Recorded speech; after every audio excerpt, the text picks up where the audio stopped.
What's going on, everyone? It's time for another horror, thriller, torture porn type review. Today we're going to talk about the sequel to I Spit on Your Grave. I Spit on Your Grave 2. So this is the sequel to not the original I Spit on Your Grave, but the 2010 remake that I talked about in my last video. So, yeah. So it was released by Sintel Films, August 25th, 2013. It's written by Thomas Fenton and Neil Ellman. Produced by Lisa Hanson and Peter Hertzberg, and directed by Stephen R. Monroe, who directed I Spit on Your Grave, the 2010 remake, but he also did a few other films like The Exorcism of Molly Hartley, House of Nine, and Mongolian Deathworms. It was at a box office earnings of over just $668,000, but it was a limited theater run, and then it was put straight to DVD after that. So, which it actually did fairly well because they made another movie after this. But yeah, I Spit on Your Grave too. Well, you follow a young model who is looking for some extracurricular activities to fill in her time and build her portfolio up. So she goes and takes up an offer on this, like one of those pieces of paper people put with their phone numbers and tear it away.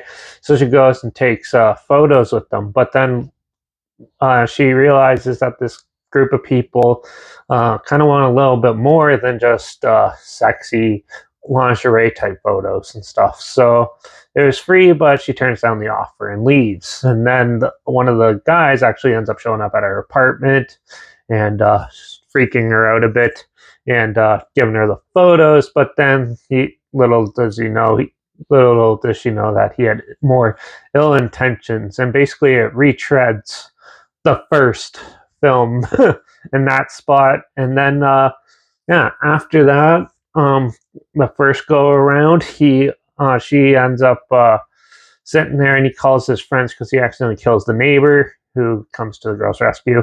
And basically they drug her, and she blacks out and wakes up chained to a bed in some basement. And then some more of the reenactments of the original and the previous film happen. And yeah, they bury her alive basically. But because they're idiots and don't check anything, fate would have it, the bottom breaks free, and she's in like the sewer system, where she slowly develops, finds her way out, and plots her revenge. And but little does she know, when she gets out, she's not in New York anymore. They smuggled her to Bulgaria in Europe. So yeah, overall, this plot film, it's pretty much beat for beat the remake, but done a little bit differently. So like, there's more padding in it to spread out the runtime a bit, and they kind of changed the locations halfway through, and the way she gets her revenge isn't as brutal, but it's a little more long and drawn out in this, which are pros and cons. I thought the film was well shot. It feels like a Hostel type movie or something like that. It feels around the same time. It came out around the same time, so I'm not surprised at that. And the acting was actually pretty good in this one. I actually enjoyed the acting in this one better than the remake.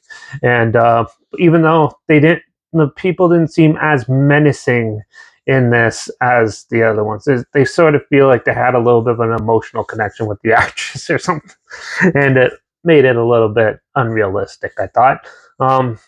Yeah, overall, the way they scream in pain in this one and stuff like that is actually pretty realistic, like, as far as I can tell.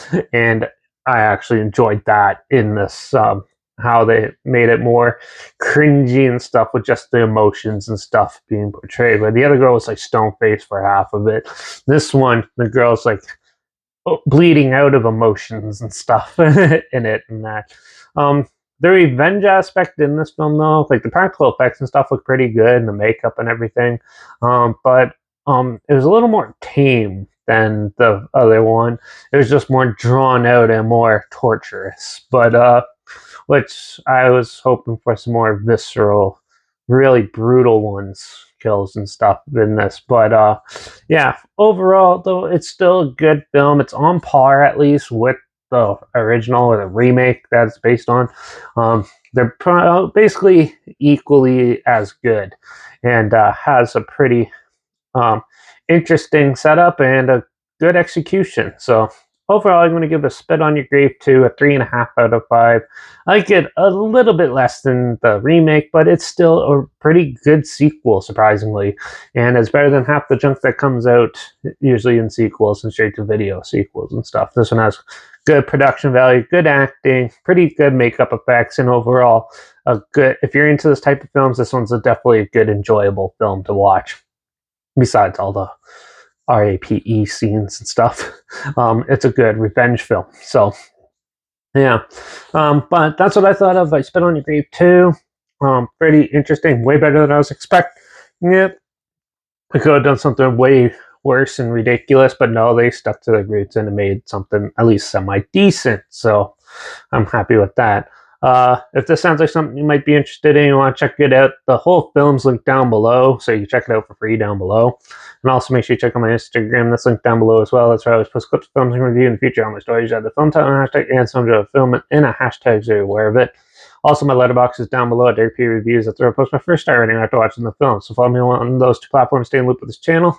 Like this video, share it to more people aware of it. Comment your opinions of the film down below. If you have any films or film franchise in any genre that you want to hear my opinions on in the future, comment those down below too. Try to get to them as soon as I can, and if I can find them.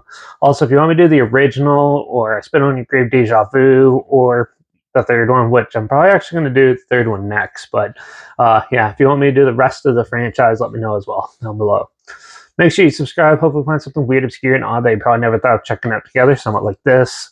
Also, so you hear my opinions on popular films, classic films, and reviews on other things as well. And don't forget to ring that bell because, yeah, I'm going to do I Spit on Your Grave 3, Vengeance is Mine as the next one. So let's get some more revenge on this list. And yeah, hopefully it's another decent horror thriller just like the first two. But we'll see about that because the plot sounds really ridiculous. So yeah, but in the meantime, watch out for all those crazy monsters. Taking advantage of all the women. But then all those women seeking revenge on all those monsters. And I guess I'll see you all in the next review. So till then, cheers.